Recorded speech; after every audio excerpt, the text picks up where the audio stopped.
Well, from Castlevania to the world of Final Fantasy. Now, if you're thinking I'm reviewing all the games after the original Final Fantasy, then you're wrong. If you follow me on Twitter, then you should know that I made a poll determining what the next marathon should be and my revisit to the Castlevania Timeline 1, but there were two other options, those being the compilation of Final Fantasy VII and the Final Fantasy XIII trilogy. So in case you couldn't tell by the title of the video, I'm obviously going to be talking about the Final Fantasy XIII trilogy. But enough chit chat. Welcome to my trash or treasure of the original Final Fantasy XIII.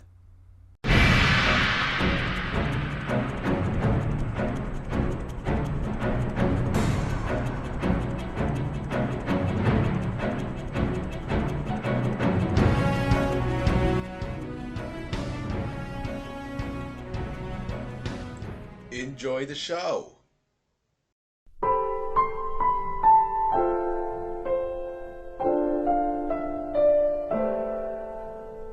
Hello everyone and welcome back to a brand new episode of Trash or Treasure. Tonight's subject is going to be Final Fantasy XIII.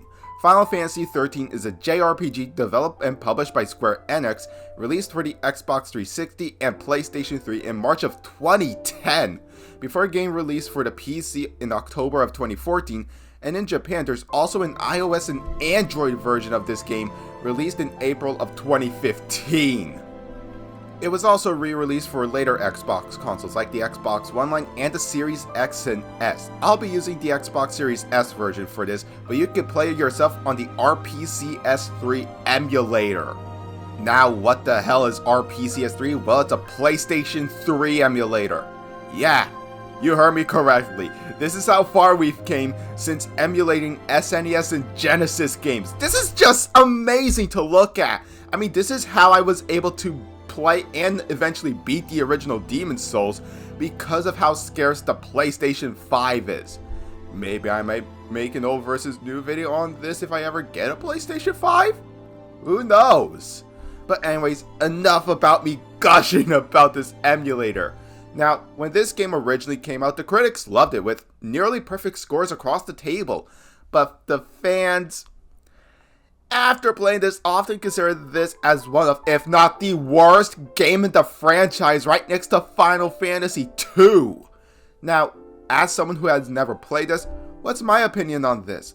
Well, there's only one way to find out, so let's answer the question. Is Final Fantasy XIII truly a piece of trash, or is it an underrated treasure in the rough? Let's find out. So Final Fantasy XIII is set in the world of Ground Pulse, or it's often simply called Pulse. Central to this story is something called Cocoon, a massive artificial sphere that floats above Pulse's surface and is ruled by the Sanctum, which is basically a theocratic government.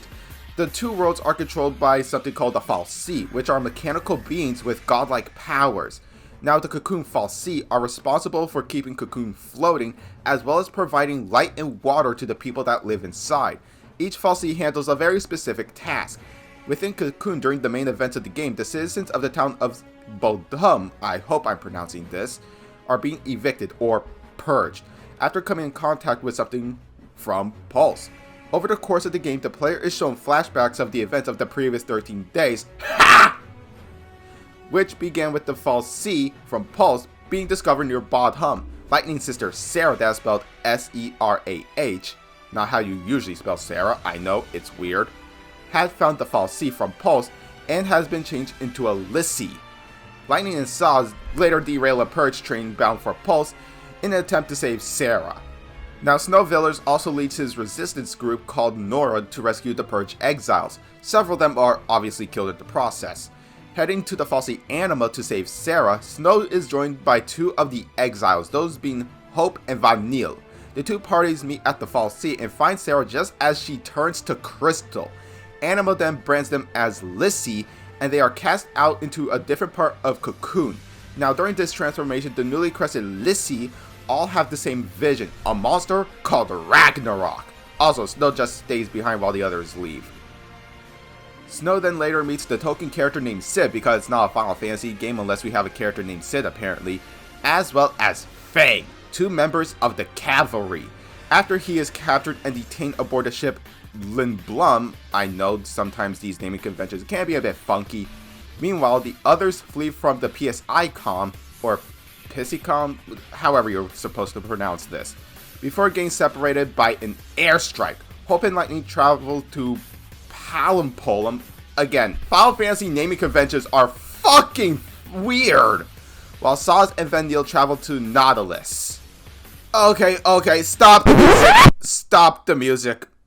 Look, I think Final Fantasy XIII isn't bad from a lore and story view, but I do have one main issue, and that is this is by far the most character story driven game I have ever experienced in this franchise. And this is coming from the same series where we had to fight this thing back in Final Fantasy X and battle a literal crane in the same game where we fight Kafka. All I'm saying is that while the story and lore of 13 is not bad, it's so insanely character driven that I feel like I'm not playing a Final Fantasy game.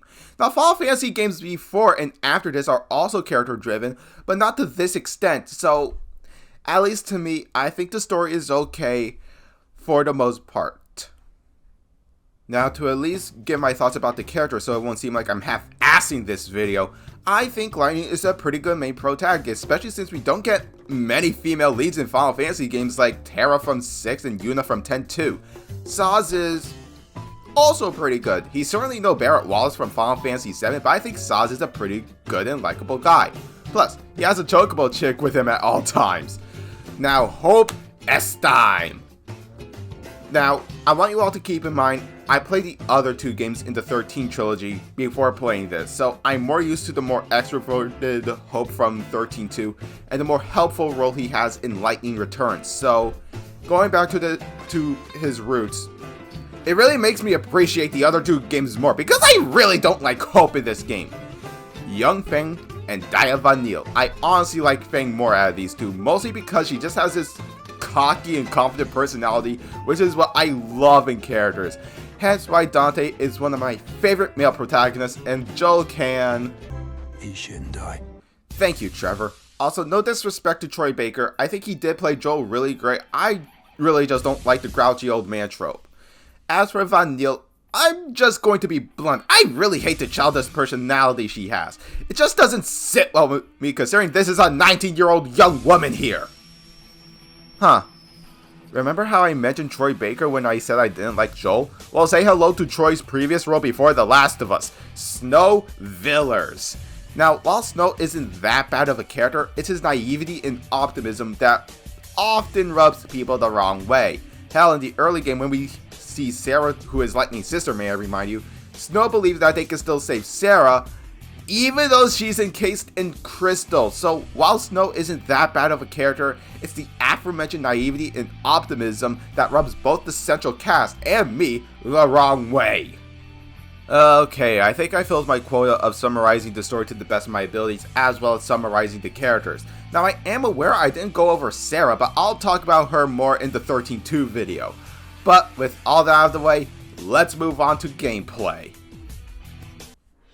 So Final Fantasy XIII's gameplay is separated into the overworld and the battle. In the battle, we mainly take control of the party leader, and the name of the game is wait, attack, use items, and die. Now already there's a flaw within the battle system. When the party leader's HP drops to 0, it's game over. But when you retry it, it starts you from outside of the enemy's vicinity. But if the party leader's HP drops to 0, why not just let us control the other party members so they can use a Phoenix Down and revive the leader and automatically gain control of said party leader? Or better yet, why not just have the other party members use a Phoenix Down as long as we have those? I pulled that out of my ass! Now, as you can see on the screen, there is this giant bar in the corner. This is the Stagger Bar. Yep, say hello to possibly the game that spawned the Stagger Bar, seen in most AAA movies nowadays. Now, you can use the magic in the game, but in turn, the bar depletes faster than Sonic emptying his bladder. So, that's why you should use a mixture of magic and melee attacks, since melee attacks make the bar go slower. Now, each party member have different roles essentially, so many in fact it could get kind of overwhelming with how many options there are. This is the Paradigm Battle System, and I find it alright. Basically, you have your party have certain roles, and whether it's in your favor or screws you over is entirely up to your formation. Now, enough of the battle. The overworld, for the most part, is very linear. Like, we're talking Super Mario Bros. On the NES levels of linear here. Now, while you do get an open world, that's such a long way away from the start. Hence why people often regard Final Fantasy XIII as just one long, pretty hallway.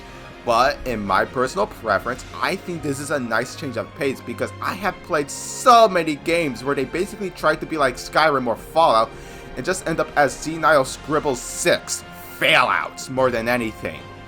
Visually, for a 2010 PlayStation 3 game and for the first Final Fantasy game for the, at the time of release, next generation of console hardware, it looks insanely pretty. I mean, look at some of the CGI cutscenes. This is like an advanced version of Advent Children levels of visual here. The character and enemies designs are undone by Tetsuya Nomura, you know, the guy that Twitter for some reason hates. OST-wise.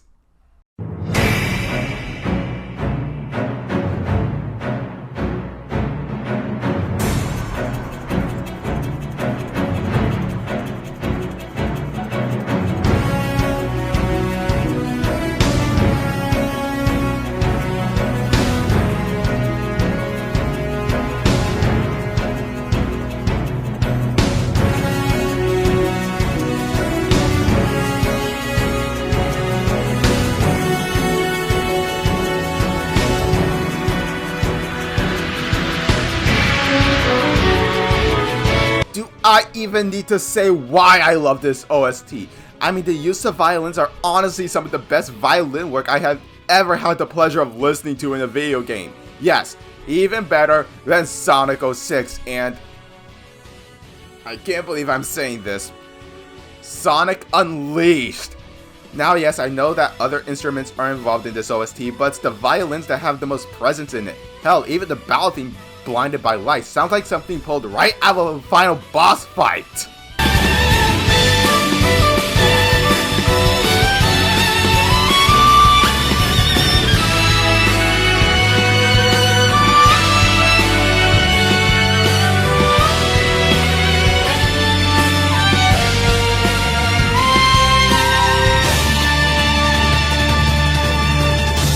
Now, let's recap. I think the story is more character driven than most of the other Final Fantasy games. Gameplay is pretty alright. Visually, it's aged pretty good, and OST is one I want played at my funeral. Now, let's wrap this up with my closing thoughts. Overall, while Final Fantasy XIII has flaws, mostly from the story being more character driven than usual, I still consider this as a pretty good Final Fantasy game, and for the first game in the series on the next generation of consoles, I think this made a wonderful first impression, especially with its soundtrack. Overall, everyone, Final Fantasy XIII gets my score of a 6 out of 10 with my seal of a diamond in the rough. But now, I want to know from you all, did you play Final Fantasy XIII? What did you think of it? And is it something you would recommend to a friend? Leave your answers and more down in the comments. Give this video a like if you enjoyed it, and while you're here, consider subscribing and turn on the bell to be notified whenever I make a new video. As always, my social media links are down below. I've been HorrorKid, and I will see you all when I review Final Fantasy XIII 2. Take care, everybody.